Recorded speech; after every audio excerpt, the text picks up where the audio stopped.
It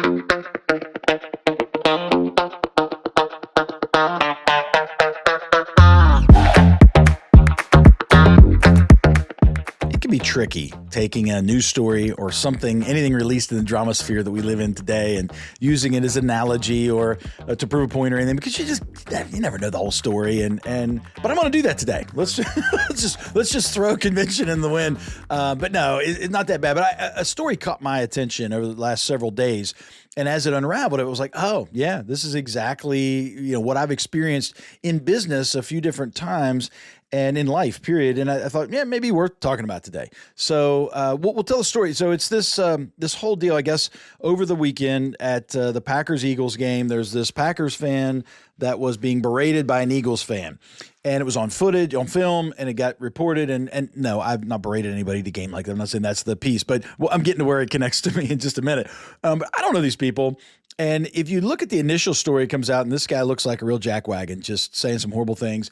And maybe he is a trash bag. I don't know. But on the flip side, the folks that were there for the Packers fan looks like they were kind of maybe ready to egg that on and be a part of that, because they did a GoFundMe beforehand saying, hey, fund my tickets to go in here and go into hell and face hell and all this kind of stuff. And then ultimately he's a creator ready to film it. And so I don't know any of these people, but boy, the first story that comes out isn't always as it seems. And I think that's just always a tricky thing. So that's life. That's everything. Any religion or philosophy or whatever you may follow probably has some kind of notion of being slow to judge. But I think what I wanted to hone in on is this guy lost his job. And I think here's where I think now the rubber meets the road in my life and in your life probably. You're listening to this podcast likely because you have multiple roles in your life, and maybe some of them are like mine or similar, where you may be a father or a parent, you may be a founder or a leader in a company or an organization, you may be doing something in your community, trying to lead it, maybe you're a part of something, who knows? But ultimately, when I was coming up in business, there was this notion that folks were trying to push on me that, well, it's just business. You can behave a certain way and it's just business. And I really struggled with that. And luckily I had some good advice somewhere, either through books or people or whatever. And I wish I could point exactly to whom, and I would say, thank you. But it's the idea of I am me wherever I am. So if you meet me in a board meeting, obviously there might be some different context and maybe some different tone. But if you meet me in a board meeting or on a ball field or at a community event or in the house or whatever, I'm pretty much the same guy. Now, again, there's probably variances to that, of course, but generally I'm me everywhere I go. And that was important to me. And I always made that a kind of a hallmark to what we did here at Mountain Leverage. I mean, when you talk to me as the CEO at Mountain Leverage, you're talking to me as the dad of a couple kids and a husband to a beautiful wife and wonderful woman. And you're talking to me to a guy that lives in a small town Appalachia and all those things, right? And I can also be, running a global tech company and do it. It's me. It's just me. And I think many of us have been sold a bill of goods that you can be different in the boardroom, the bedroom, whatever. And obviously, again, there's different activities. I get it. But the idea of you can just be nasty to somebody in a business dealing and go home and be a loving husband and father to your kids and wife. And I don't know how that works. Now, maybe you figured it out, but I don't know how that works. Now, this guy was an absolute beast at the game. Now, I'm sure alcohol was involved and whatever else. Who knows? And again, I wasn't there. I don't know it. And I'm not beating on that guy. Maybe that was the worst point in his life. And who knows? He'll sort that out. It's gonna be a rough go for him now for sure. But the notion that you can go somewhere with impunity and be an a-hole and that not reflect in the rest of your life is I think a huge lie. And we're seeing it in politics. We're seeing it all over. It's like the veil of being courteous to one another and all. It doesn't, you don't have to do that. Well, it's politics, baby, or it's business, baby. And that's just absolutely absurd to me.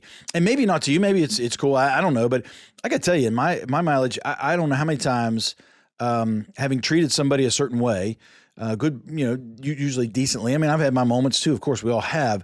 And then, it never fails. Sometimes you'll run into somebody like that in another aspect of your life. And you'll be like, boy, I'm glad I wasn't an a-hole to that person.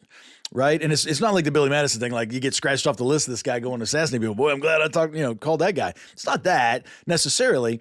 It's just this idea of, I don't know how you are. I don't know how you be duplicitous or triplicitous or quadplicitous. I don't know if those are even words, but I don't know how you be more than yourself wherever you are. And so Again, your mileage may vary, but for me, it's okay for me to be me as the CEO.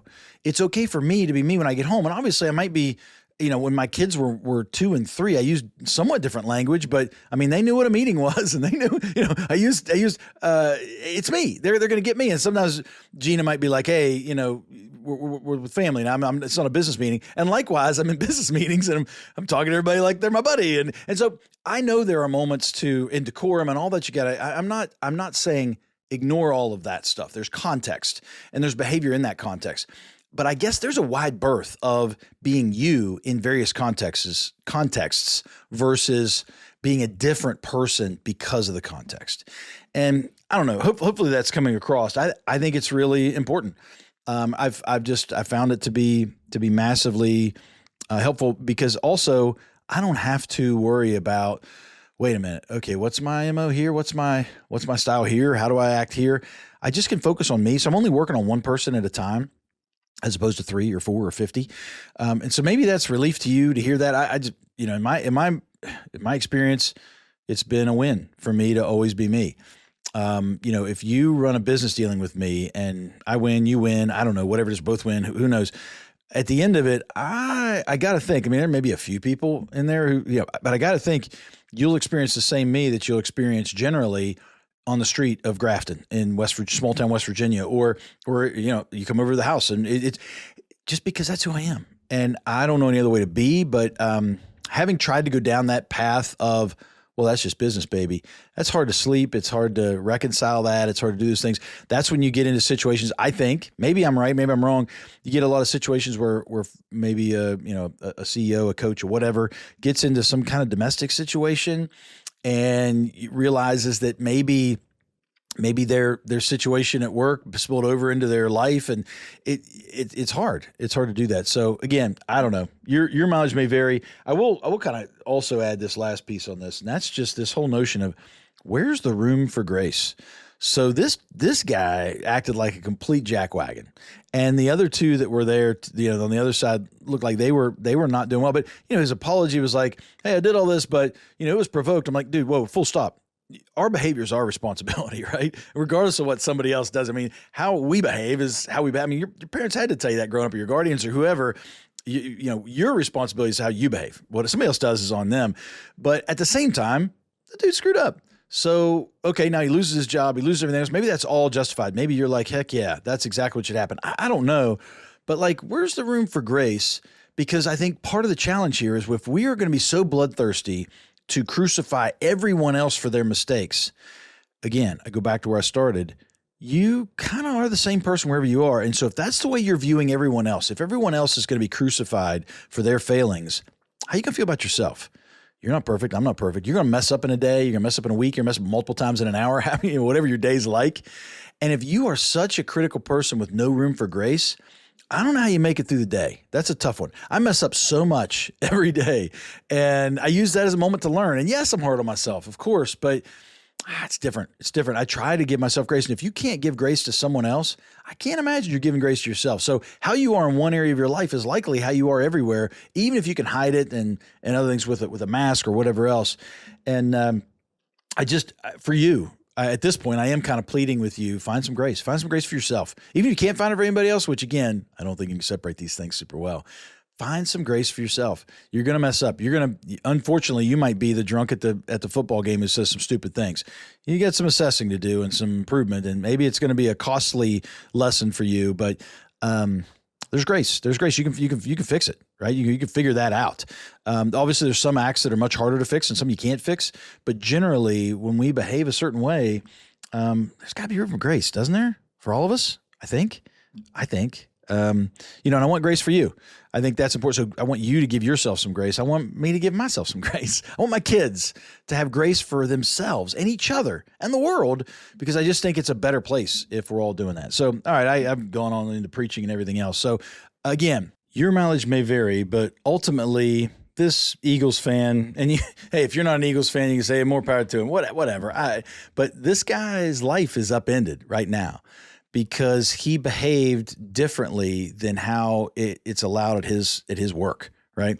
And I think there are domestic issues all over the place where people behave differently at home than they did somewhere else, or what. I mean, you can line it all up, and so I hate that. I hate that for all of us. And so I guess I'd leave you with I don't know how you fit a duplicitous or a combative life where you're different in different areas of your life, a completely different person for a different context. That lie many of us were told in business, how you do that. I don't know how you apply that. You can look at it on the political scale right now, whether it's local or national or global for that matter.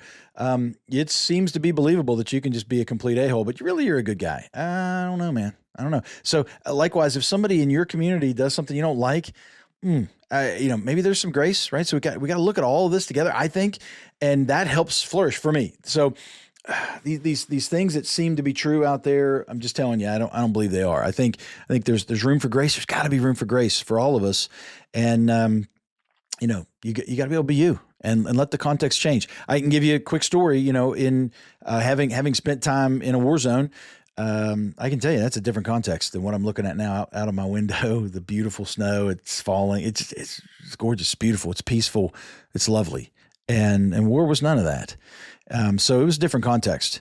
And while, I obviously had different actions, I take different behaviors than what I do today, they were still me. They were still me. I didn't dehumanize the enemy. There was a lot of things that I made really important decisions, I think have echoed through my life in positive ways.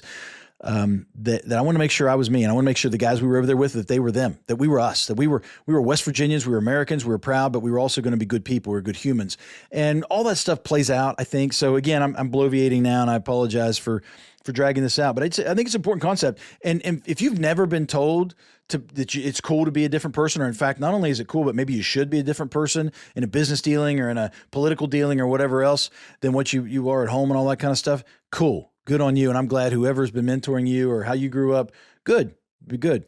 But many of us, many, for many generations have been told, no, it's cool to be a schmuck at work. It's cool. Yeah. Or it's cool to look like you're cool outside, but be nasty to your family. It's cool. And man, I just don't think it is. So anyway, for me, right? Maybe it is working for you. I don't know. I just don't see it as part of being on the path to flourishment. So anyway, with that said, I hope wherever you are right now, wherever you may be, whatever you're doing, I hope you're finding some grace for others. I hope you're finding some grace for yourself. I hope you're comfortable being you wherever you are in whatever context. And ultimately, I hope you're flourishing. I hope today's episode and our initiative in general has in some way contributed to your flourishment. And if so, as I'll ask as always, please share it with a friend or someone you think who could benefit from what we're doing here. And additionally, if you have ideas or thoughts or changes you'd like to see, please reach out. You can email us at flourish@mountainleverage.com or fill out our audience survey linked in the show notes below. I'm so grateful for all that we've received so far, and I think if you've been listening for a while, you'll see we've tried several different things, and we're open to trying more. So again, so grateful for all of you, the sharing, joining us on this journey, and I appreciate all the feedback and look forward to what we have going forward. So thanks, everyone, and I hope wherever you may be, you're flourishing.